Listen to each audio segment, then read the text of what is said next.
Right, so the right to protest, the cornerstone of our democracy that is, enshrined in the principles of free speech and assembly, are human rights as these are. However, a video clip going viral today has raised alarming questions about the neutrality of the British state and the abuse of police powers and the extent to which foreign interests, and by that I mean Israel here, are influencing domestic policy and law enforcement because it literally fell from the mouth of a police officer accosting a protest, and it has all been caught on camera. The video footage shared on social media has sparked outrage, as you might imagine it would. The protesters were advocating for Palestine, Congo and Sudan, yet the officer's reaction to that, well, it is to be seen to be believed. So take a look. Right, so that was our police openly confessing to pro-Israel leanings, suggesting that the demonstration he was accosting there would have been permissible if they were there protesting in support of Israel, rather than the given examples by the protesters there of Palestine, Congo and Sudan, and given the heavy-handed policing of protests and demonstrations that have become hallmarks of the heavy-handedness of the Starmer regime that we're all living under these days, this incident can hardly be classed as an isolated case, but part of a broader pattern of selective policing, foreign influence, and the erosion of our democratic freedoms.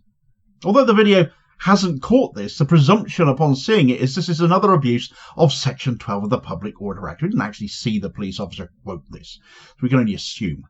But that is to threaten the shutdown of a demonstration, as we should all know by now. Section 12 grants police the authority to impose conditions on public processions if they believe there is a risk of serious public disorder, damage to property, or disruption to the life of the community. I only heard a handful of protester voices there. Don't think it was a very big protest, do you? However, the officer's suggestion that the protest would be acceptable if it were in support of Israel reveals the bias and the abuse that comes hand in hand with that, though you wonder if that bias is on the part of the officer or the orders which he happens to be following. Selective enforcement of Section 12 has become part of a broader trend in the UK, where protests, especially those advocating for Palestinian rights, are disproportionately targeted for a more hardline approach, while pro-Israel demonstrations are allowed to proceed without similar scrutiny, even warranting police protection. So it's not like public opinion on these matters is not abundantly clear to those in charge. They just don't seem to care, and seek to crush dissent, it seems, as their preference, no matter how peaceful that dissent might be. But actions such as these do nothing except undermine the principle of equality before the law, and suggest that the British public, the British state, is prioritising the interest of Israel over the rights of its own citizens to freedom of expression and assembly. The abuse of Section 12 is not merely a technical violation of the law. It is a direct attack on the democratic right to protest, and we've just seen it happening on film there, haven't we? By using this provision to suppress dissent, the police are effectively acting as enforcers for a political agenda rather than the law, and one that conveniently aligns with Israeli interests, in this case at least, with Palestine part of the issue here. Naturally, though, this raises serious concerns about the independence of law enforcement, undermines trust in the police, raises concerns as to the extent to which the British state is being influenced by foreign powers like Israel, especially with a government as pro-Israel as we've got right now, led by a man who has declared himself a Zionist without equivocation.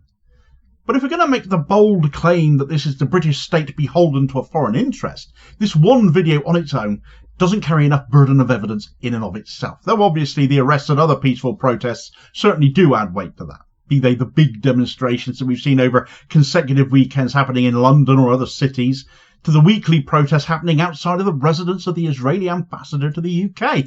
And that segues nicely onto another incident that does lend a lot more weight, I fancy, because where else is a better place to look for British state interference by Israel than to look at the British ambassador for Israel herself? It all adds to the context, of course.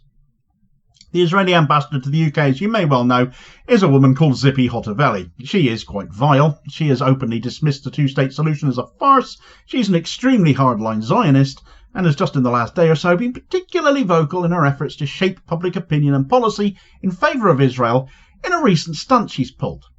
You see, Hotovely has accused the London School of Economics, the LSE of all places, of fueling extremism by hosting a book signing event for a book about Hamas. It's not necessarily a book that's in favour of Hamas or supporting Hamas, it's just a book about Hamas. Her comments, which the mainstream media have leapt on, because of course they have, again speaks to a broader strategy of delegitimizing criticism of Israel, collusion between both state and mainstream media to push that narrative, and seeking to silence voices that challenge its policies. Here's an excerpt of the piece being carried by the Tory graph to carry the story along a little bit more. Zippy Hotovelli has called for the London School of Economics, LSE, to cancel a talk about the book Understanding Hamas and Why It Matters on Monday, warning it would grow support for the terrorist group amongst students. Its synopsis describes the Palestinian terrorist group as a widely misunderstood movement whose involvement in a just resolution of the Israeli-Palestine conflict will be critical. In a letter to Larry Kramer, the president of the LSE, Ms. Hotovelli wrote, "I am deeply concerned that the event is providing a platform for Hamas propaganda, a terror organisation prescribed under United Kingdom law. I worry that by promoting such a book, which sympathises with and justifies the survival and existence of Hamas, will only serve to grow support for a brutal terror organisation among your students and beyond." She expressed sincere hope that you will reconsider allowing the event to go ahead. The Home Office has already pre-warned the event speakers that they will face the full force of the law if they praise Hamas at the book launch. Now, Hotovelli's attack on the LSE here is concerning because it represents an attempt to interfere with academic freedom and with free speech. By framing the book signing as an act of extremism in and of itself, yes, signing a book, that's really vicious and extremist, isn't it? She is effectively trying to suppress discourse on Palestine and Hamas, thereby shielding Israel from legitimate criticism, by making sure that people cannot learn more about Hamas. And if you're going to consider them your enemy, then you want to know a bit more about your enemy, would you not?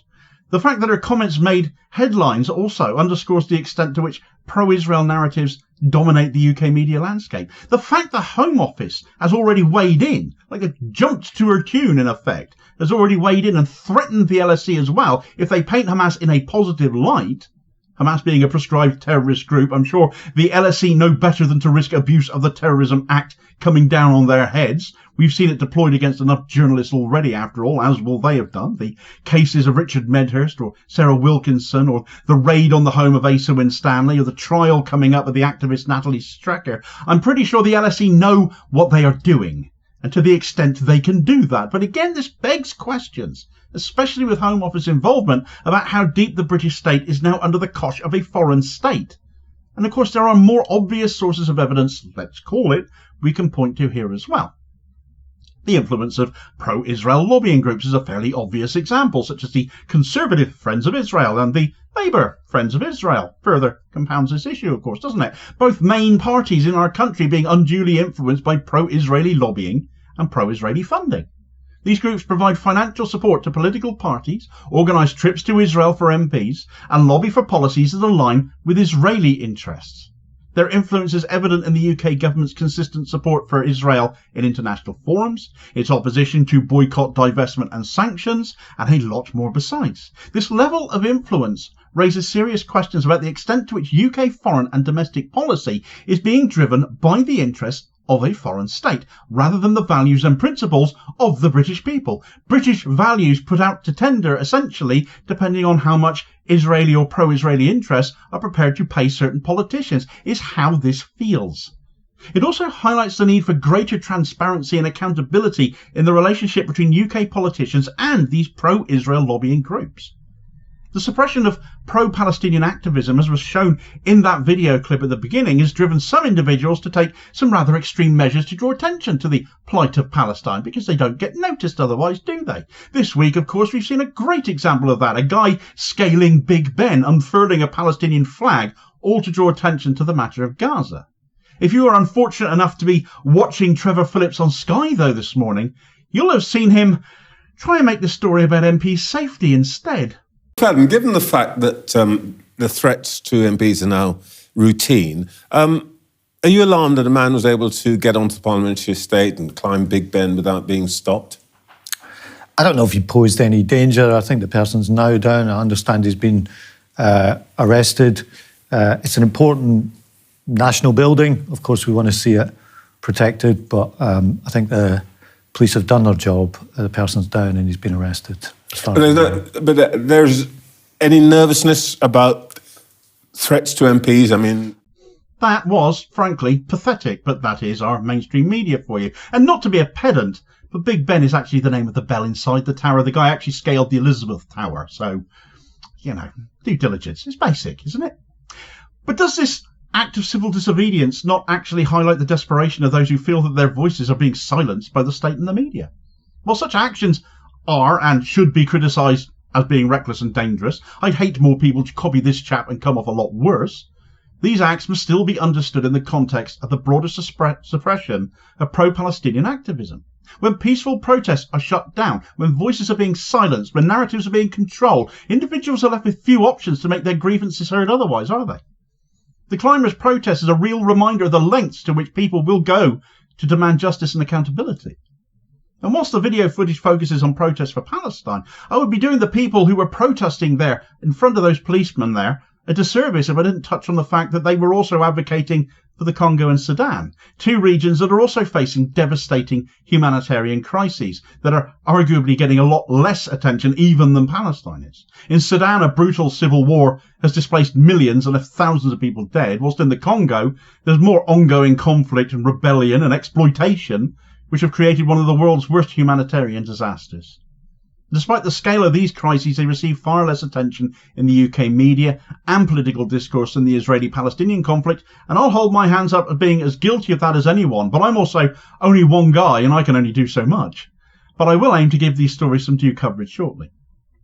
But by drawing attention to the plight of Sudan and the Congo, though, the protesters in the video are challenging this imbalance and demanding that the UK government take action to address these overlooked crises as well. So kudos to them for that. Seemingly to no avail also, though. The video footage of the protest, the police response, the influence of pro-Israeli figures who frankly should have been sent packing ages ago, it just adds more and more fuel to the fire that the UK is compromised by pro-Israel influence politically and financially, all leading to more and more draconian and heavy-handed responses to those of us who choose to speak up and speak out for those affected by Israeli atrocity, be that via demonstration, protest, or using the written or spoken word in alternative media. So do support your favourites if you can to keep on doing so. Meanwhile, for as much as foreign influence might shape the British government policy, so does wealth. As it turns out, the odious BlackRock lobbied Rachel Reeves, Rachel from Accounts, to back off from abolishing the non-dom status. An election pledge, was it not? A revelation coming out at the same time massive cuts to disability benefits are being threatened. Well, the optics are as appalling as they deserve to be, aren't they? And one being seen as a consequence for the other, at least in part, is not going down well at all. Check out the details of that story in this video recommendation here as your suggested next watch. Please do also hit like, share and subscribe if you haven't done so already to ensure you don't miss out on all new daily content, as well as supporting the channel, which is very much appreciated. We've just passed 98,000 subscribers, so that 100,000 subscriber mark is very, very close now. Holding power to account for ordinary working class people as this channel does. And I will hopefully catch you on the next vid. Cheers, folks.